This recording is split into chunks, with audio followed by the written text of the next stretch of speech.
La astilla afilada de madera de olivo atravesó la gruesa capa de piel curtida en la base de su pulgar con un crujido sordo, un sonido casi imperceptible bajo el incesante ruido del patio. El aire dentro de este espacio de trabajo al aire libre era pesado y asfixiante, saturado con el olor penetrante a savia de pino calentada por el sol, el fino polvo blanco de la piedra caliza, recién cortada, y el inconfundible rastro salado del sudor humano concentrado. Un joven aprendiz, con los músculos de los hombros dolorosamente tensos y el cabello oscuro cubierto por una pálida capa de serrín, soltó su pesada maza de hierro sobre la tierra apisonada. Se acercó con rapidez, sacó una pequeña y desgastada hoja de bronce de su áspero cinturón de cuero, y con un movimiento practicado por la costumbre, extrajo el traicionero trozo de madera del callo sangrante. No hubo quejas. No hubo un suspiro de autocompasión. Solo un breve y seco asentimiento antes de que el sonido rítmico, metálico y agotador de las pesadas azuelas golpeando la madera dura se reanudara al instante, haciendo eco contra los muros de adobe cocido. La realidad física y arqueológica de una casa de constructores en la Galilea del primer siglo era un entorno de peligro constante, polvo ahogante y un ruido industrial que ensordecía a los trabajadores antes de llegar a la vejez. Si esta historia fue suavizada hasta perder su sangre, quédate. Hay preguntas que no se van, aunque el patio se calle. Y dime en los comentarios, ¿qué parte de estos años ocultos nunca te ha dejado en paz? Para comprender verdaderamente lo que significó crecer, trabajar y sobrevivir en este rincón oprimido del Imperio Romano, una mente debe primero desmantelar las imágenes pacíficas de los cuentos y observar de frente la brutal realidad de la supervivencia diaria. Imagina a una mujer joven, quizás la hermana menor del artesano o una cuñada exhausta, despertando en la más absoluta oscuridad horas antes de que la primera luz del amanecer logre despuntar sobre las escarpadas colinas orientales. El frío húmedo y cortante de la madrugada invernal le muerde los pies descalzos mientras pisa el suelo irregular de tierra compactada de la minúscula habitación interior. Ali, o penetrante olor acre y el calor corporal de las ovejas y cabras que duermen amontonadas en el nivel inferior apenas logran suavizar el clima helado. Sus manos, marcadas irrevocablemente por quemaduras antiguas de los hornos de barro y cortes de cuchillos de cocina, buscan a tientas en la penumbra hasta encontrar la pequeña lámpara de aceite de arcilla herodiana depositada en un nicho de la pared de piedra. El olor intenso a aceite de oliva de baja calidad quemado y a mecha de lino chamuscada llena inmediatamente el pequeño espacio, mientras una luz anaranjada y temblorosa revela las paredes toscas cubiertas de gruesas capas de hollín negro. Su primera e ineludible tarea del día, una obligación que le tomará casi 2 horas de intenso trabajo físico ininterrumpido que destrozará sus rodillas y su espalda baja, es moler el trigo duro entre 2 pesadas y ásperas piedras de basalto gris volcánico. El sonido rasposo, pesado y circular de la piedra de molino rozando sin piedad contra la base es el verdadero y dictatorial reloj de la antigua aldea. Es un sonido que se multiplica como un coro sombrío, a medida que otras mujeres en los patios vecinos comienzan exactamente la misma rutina agotadora en la oscuridad. El polvo fino de la harina se asienta inevitablemente en sus pestañas, mezclándose con el sudor frío que ya comienza a formarse en su frente a pesar de la baja temperatura. Todo este esfuerzo descomunal es para producir el pan oscuro y arenoso que mantendrá vivos a los trabajadores de la casa, un pan lleno de microscópicas partículas de piedra volcánica que desgastará el esmalte de sus dientes año tras año. Las casas en las que habitan estas familias campesinas no son las majestuosas estructuras de piedra labrada finamente que vemos en las ruinas monumentales romanas. Las extensas excavaciones arqueológicas en la región central de Galilea han confirmado repetidamente que la arquitectura doméstica común del primer siglo consistía en pequeños y caóticos grupos de habitaciones minúsculas agrupadas sin un persontado sesencartacesia, plan geométrico alrededor de un patio central al aire libre. Los muros de estas viviendas humildes estaban construidos laboriosamente con piedras de campo sin tallar, apiladas de forma irregular con barro común y una argamasa de arcilla de baja calidad, diseñadas no para la belleza estética, sino para mantener un mínimo de calor en el crudo invierno. El techo que cuelga peligrosamente sobre la cabeza de la mujer que muele el grano es una estructura frágil y pesada, compuesta de vigas de madera sin desbastar, ramas entrelazadas, cañas secas y una gruesa capa de barro apisonado. Este techo primitivo debe ser reparado febrilmente con un pesado rodillo de piedra caliza después de cada tormenta de lluvia invernal para evitar que el agua disuelva el barro y toda la estructura colapse sobre la familia. En el patio adyacente, el verdadero y ruidoso centro de la vida, la producción y el trabajo diario, el hermano mayor ya está afilando un formón de hierro forjado contra una áspera piedra de afilar humedecida. El agua que usa generosamente para enfriar el metal caliente fue acarreada la tarde anterior desde el único manantial público de la aldea, transportada en una pesada y enorme jarra de cerámica que dejó un surco rojo y adolorido en el hombro de su portadora. Todo pesa, y aún así, el día apenas empieza. El texto del 13º capítulo del Evangelio de Mateo registra cuidadosamente que a Jesús se le conocía en su pequeño pueblo natal, con un término griego muy específico y revelador: tectón.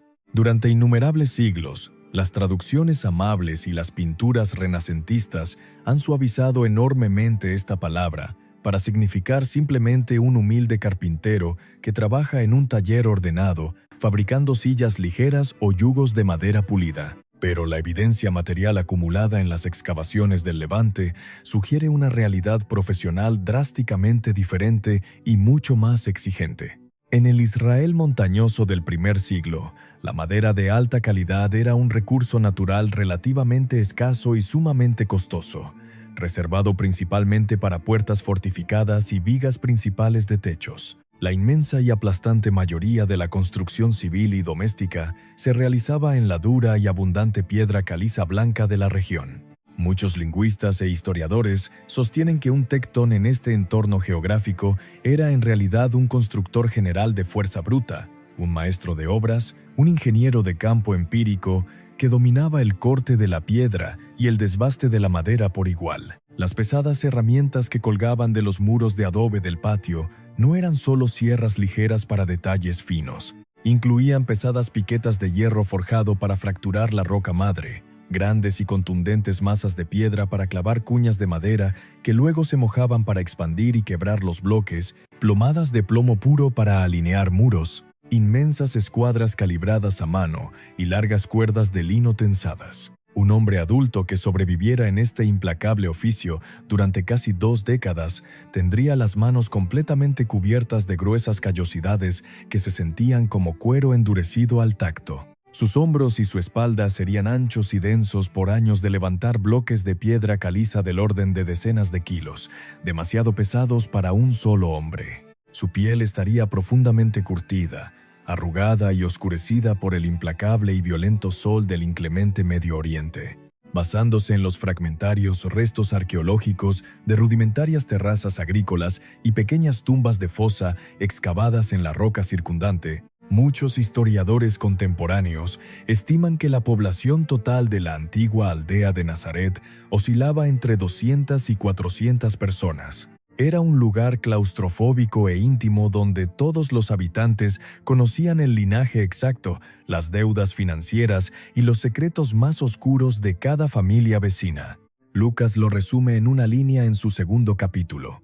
El niño crecía y se fortalecía. En su contexto original, esta frase resume el desarrollo físico esperado de cualquier joven devoto. En su significado, envuelve el misterio de un cuerpo que debe prepararse para la brutalidad del trabajo manual, y en su resonancia, desafía nuestra idea moderna de que la grandeza ocurre de la noche a la mañana.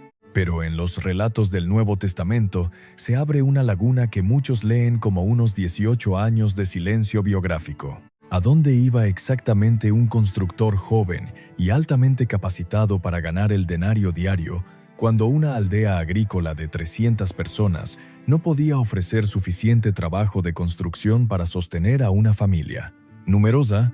Una explicación histórica muy plausible no se encuentra en el aislamiento de Nazaret, sino hacia el bullicioso norte. A unos 6 kilómetros de distancia, a poco más de 1 hora a pie a través de colinas rocosas, se levantaba una visión aterradora e imponente de poder imperial absoluto.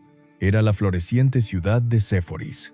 Tras haber sido arrasada y quemada por los ejércitos romanos durante una rebelión en la infancia del constructor, esta ciudad estaba siendo ahora reconstruida a una escala monumental bajo las órdenes directas del monarca títere Herodes Antipas para convertirse en la joya administrativa de Galilea. Millares de agotados trabajadores a jornal, esclavos de deuda y artesanos libres cortaban bloques de piedra bajo el sol abrasador. El sonido caótico y rítmico de miles de cinceles de hierro golpeando simultáneamente la piedra resonaba a través de los valles circundantes como un trueno continuo, mientras el polvo blanco y fino volaba en el viento, cubriendo los pulmones y la piel tostada de los trabajadores con una capa fantasmal. Un joven tectón de una aldea vecina económicamente deprimida probablemente habría descendido repetidamente a este inmenso y peligroso valle de ruido industrial continuo para encontrar trabajo asalariado. Él no creció aislado en una tranquila burbuja de pureza rural. Él creció construyendo físicamente, con sus propias manos doloridas, las mismas deslumbrantes ciudades del imperio que décadas más tarde lo ejecutaría como a un criminal. El drama humano y social de Galilea en la primera mitad del primer siglo era exactamente el de un inmenso caldero a presión política a punto de estallar en una rebelión sangrienta. Toda la provincia de Judea y la región de Galilea gemían bajo el implacable y pesado pulgar militar, cultural y económico del despiadado imperio romano. Los impuestos directos e indirectos eran literalmente asfixiantes, extraídos con rutinaria brutalidad y sin piedad por ambiciosos recaudadores locales que estaban respaldados permanentemente por las espadas cortas y afiladas de los estoicos legionarios imperiales. Podemos imaginar sin dificultad una mañana extremadamente calurosa en el ruidoso mercado de piedras de la ciudad en plena construcción. Un veterano centurión romano, con la pesada armadura de cuero tachonado y placas de bronce crujiendo amenazadoramente con cada paso militar deliberado, se detiene abruptamente frente al grupo de artesanos galileos exhaustos. El olor inconfundible a cuero sudado, sudor animal y aceite rancio utilizado para pulir las armas de asedio lo rodea como una nube tóxica. Golpea el suelo polvoriento y seco con la pesada base de bronce de su lanza larga, exigiendo en griego áspero que un grupo selecto de fuertes constructores judíos abandone de inmediato su contrato civil actual para reparar apresuradamente un muro defensivo colapsado del cuartel militar guarnecido. Esto no es una petición educada, es una temida conscripción forzada, una obligación de trabajo completamente legal y brutal bajo la férrea ley de ocupación romana. Un joven artesano en el grupo oprimido aprieta los puños manchados de cal hasta que los nudillos se vuelven blancos por la tensión, sintiendo la humillación ardiente y amarga subir por su pecho. El marco histórico deja ver la opresión que su pueblo sufría diariamente a manos de gobernantes implacables, forzando a los hombres a tragar su orgullo para sobrevivir un día más y llevar harina a sus mesas. En este peligroso y volátil crisol de intenso resentimiento colonial y fervor religioso, cada masivo bloque de piedra levantado del suelo era un puro acto de supervivencia tenaz. El inmenso conflicto existencial no era solamente una lucha externa con el imperio invasor. Era también un profundo conflicto interno de identidad y lealtad religiosa profunda. Las inquebrantables obligaciones del pacto antiguo requerían estrictamente que todos los hombres judíos devotos peregrinaran físicamente a la majestuosa y sagrada ciudad de Jerusalén para celebrar las grandes y bulliciosas fiestas anuales. La distancia real a pie entre la fértil región norteña de Galilea y la elevada ciudad amurallada de Jerusalén se estima comúnmente por los geógrafos históricos en un rango de 100 a 150 kilómetros arduos, dependiendo de la ruta elegida para evitar el peligroso territorio samaritano. Este viaje obligatorio tomaba aproximadamente una semana entera de caminata continua y extenuante a través de un terreno físico absolutamente implacable. Caminar lentamente por estos antiguos senderos rocosos no era un retiro espiritual pacífico. Los serpenteantes y estrechos caminos estaban infestados de bandas de bandidos desesperados que acechaban pacientemente en las sombras frías de las innumerables cuevas de piedra caliza, hombres violentos impulsados por la pobreza extrema. El brillante sol del desierto golpeaba sin piedad ni sombra alguna, y el agua limpia y dulce era un recurso vital inmensamente escaso que debía racionarse cuidadosamente en viejos odres de piel de cabra, cuyo fuerte sabor a cuero viejo y curado impregnaba cada trago tibio. Fue exactamente en estos largos, peligrosos y polvorientos caminos de la provincia, siempre caminando bajo la sombra constante y aterradora de la cruz romana de madera que bordeaba las rutas principales como advertencia del Estado, donde el humilde carpintero aprendió los verdaderos ritmos y las profundidades del sufrimiento humano real. Caminando kilómetro tras kilómetro, pasaba horas escuchando atentamente las trágicas historias de los peregrinos campesinos abrumados y endeudados con los terratenientes ricos y tocando a los innumerables enfermos incurables que buscaban milagros en una tierra seca. Fue aquí, en el polvo del camino, sintiendo el intenso ardor de las dolorosas ampollas reventadas en las plantas curtidas de sus propios pies y el sudor frío de la fatiga extrema, donde la inmensa y compasiva arquitectura moral de su futura enseñanza comenzó a tomar su forma definitiva. Pero este doloroso viaje constante hacia la resplandeciente ciudad santa encierra en sí mismo un misterio aún mayor, un misterio impenetrable sobre la naturaleza ontológica misma de quien exactamente estaba caminando por ese polvo calcinado. ¿Cómo conciliaba la mente eterna de este hombre la inmensidad ilimitada de lo divino con la aplastante, dolorosa y humillante limitación de la carne humana finita que sangraba al cortarse y se agotaba físicamente hasta el colapso con cada paso en la colina? Ahí está el escándalo, lo eterno aprendiendo a sangrar, y la tiza le queda en la lengua mientras el tectón sigue midiendo. Como canta Pablo en el 2º capítulo de Filipenses. Se despojó a sí mismo, tomando forma de siervo. En su feroz contexto original del primer siglo, este primitivo himno poético, cantado clandestinamente por las primeras comunidades de iglesias perseguidas, era una declaración subversiva y radical contra el arrogante poder imperial romano que exigía dominación despiadada. En su profundo significado teológico esencial, el texto enmarca la encarnación del Hijo no simplemente como un cómodo disfraz temporal usado por un dios griego jugando entre los mortales, sino como un descenso definitivo, doloroso y absoluto a la vulnerabilidad humana más cruda y frágil. Y en su resonancia continua a través de los siglos hasta hoy, exige implacablemente que los lectores modernos reconsideren y destruyan completamente su definición egoísta de lo que significa el verdadero poder y el éxito en el universo. La profundidad incalculable de esta teología es, en muchos sentidos, genuinamente aterradora. Significa indudablemente que el glorioso Creador encarnado tuvo que pasar por la indignidad de aprender y fallar, tuvo que cometer errores en la madera. Tuvo que cortar una viga de costosa madera de cedro o sicómoro demasiado corta por un simple error de cálculo humano, desperdiciando un material valioso y enfrentar la amarga frustración de tener que empezar el largo trabajo de nuevo desde el principio. El autor inspirado del cuarto evangelio, el apóstol amado, en el primer capítulo de Juan lo dice sin rodeos. El Verbo se hizo carne.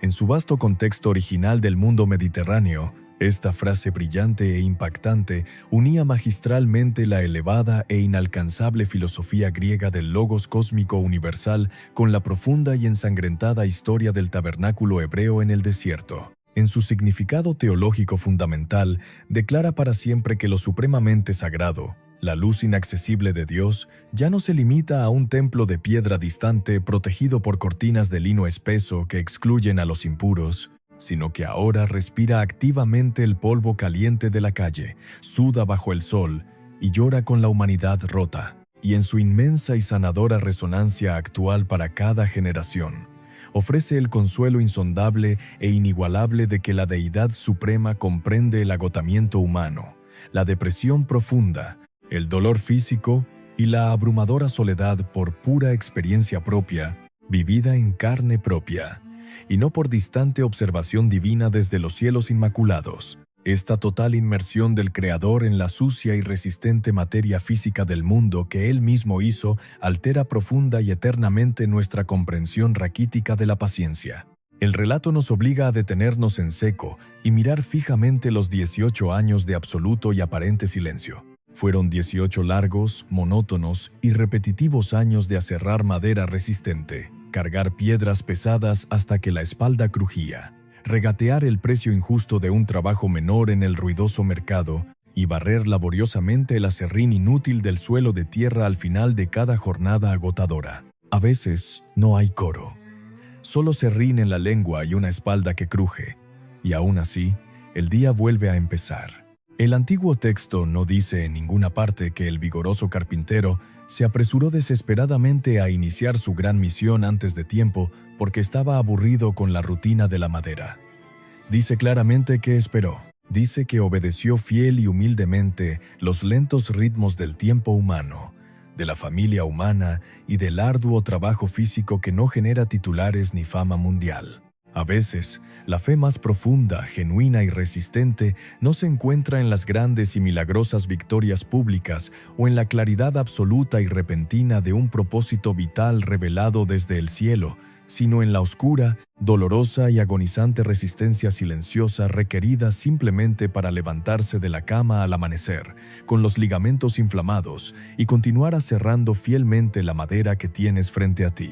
El creador del universo pasó la inmensa e indiscutible mayoría de su breve vida terrenal haciendo puertas comunes, arreglando herramientas agrícolas y tallando mesas que la historia ha olvidado por completo y que el tiempo ha convertido en polvo. Como registra fielmente el Evangelio de Marcos en su 6º capítulo, cuando finalmente el hombre que había estado callado habló con autoridad abrumadora en la sinagoga de su propio pueblo, la multitud atónita y ofendida preguntó con desprecio: ¿No es este el carpintero?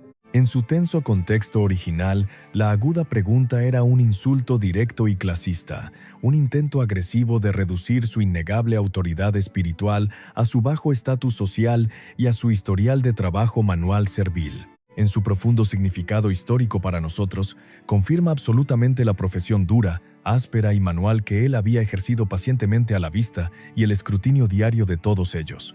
Y en su majestuosa resonancia eterna, ese aparente insulto social se convierte de repente en el título más glorioso imaginable, el sello definitivo e inquebrantable de que el Dios Altísimo no temió, ni por un segundo, ensuciarse profundamente las manos con la frágil y maravillosa humanidad que él mismo había creado. La larga, pesada e innegable sombra de ese antiguo, ruidoso e invisible taller galileo se extiende poderosamente a través de los milenios, moldeando la profunda imaginación y la majestuosa arquitectura de palabras del mundo moderno en el que vivimos. Mateo lo pone en su boca con una imagen de oficio en su 7º capítulo. Cavó hondo y puso el fundamento sobre la roca. En su claro contexto original dirigido a las multitudes campesinas, esto es construcción real. No estaba citando una teoría abstracta, estaba recordando vívidamente el dolor muscular extremo de excavar febrilmente a través del inestable suelo arenoso hasta alcanzar el firme lecho de roca sólida bajo el sol abrasador. En su profundo sentido teológico, es el carácter probado bajo la presión aplastante de las tormentas repentinas de la vida. Y hoy, en nuestra resonancia moderna, suena a un cimiento moral y espiritual que no se puede comprar con dinero, sino que debe excavarse con esfuerzo. El vocabulario áspero y técnico de la construcción física de primer siglo se convirtió, en los labios de este maestro tectón, en el eterno vocabulario espiritual de la salvación mundial. La presencia física innegable de este ruidoso mundo perdido sigue siendo rescatada pacientemente de la oscura tierra, incluso hoy en día, por manos humanas que buscan respuestas bajo la superficie. En el congestionado corazón mismo de la moderna ciudad árabe de Nazaret, extensas excavaciones arqueológicas en curso bajo el tranquilo convento de las Hermanas de Nazaret han revelado recientemente restos físicos confirmados de una vivienda doméstica auténtica del primer siglo.